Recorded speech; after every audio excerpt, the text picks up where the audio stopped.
the advice I'd give to an up-and-coming DJ would probably be to keep your ear to the street, keep it hip, know what's going on, and then know how you can not fit in and fit in at the same time. I think it's really important to be unique and stand out, but at the same time be relevant. So, it's kind of a fragile line, especially for a DJ, because the DJ's always, it's really easy to get enticed into what an audience wants to hear, because primarily, that's what a DJ is supposed to do, is play records that people request.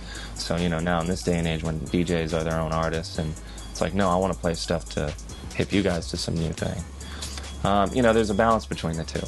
So you just got to maintain a balance and keep a cool head. I want to be remembered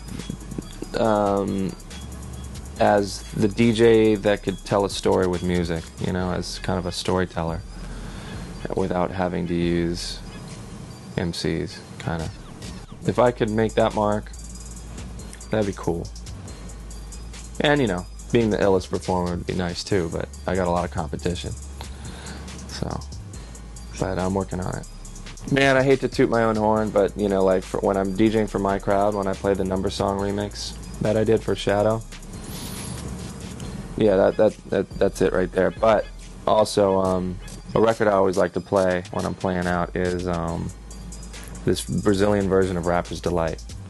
Because everybody knows Rapper's Delight, so when it first comes in, oh yeah, all right, classic. It's like, nah, it's all in Portuguese.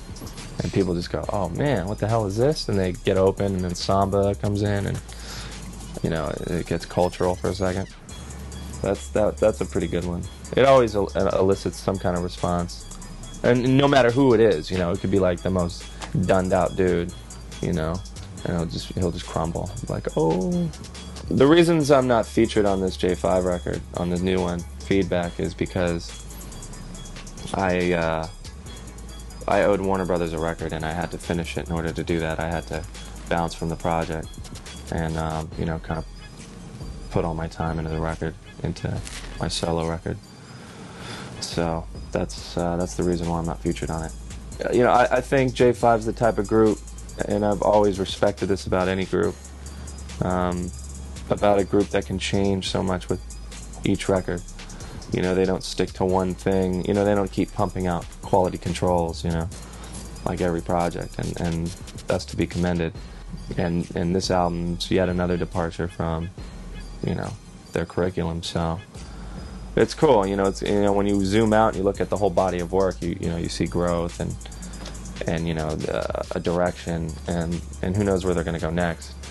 And I may or may not be involved in that even, but it's so unpredictable, but in a good way. The three things that made me successful is the fact that I can produce, and I can DJ, and I can turntablize. Those are the three things that made me successful, because they're three very different things.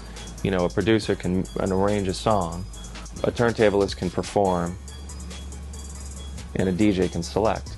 So those are all very useful tools in hip hop. So not many people can do all three at once, but I think I can.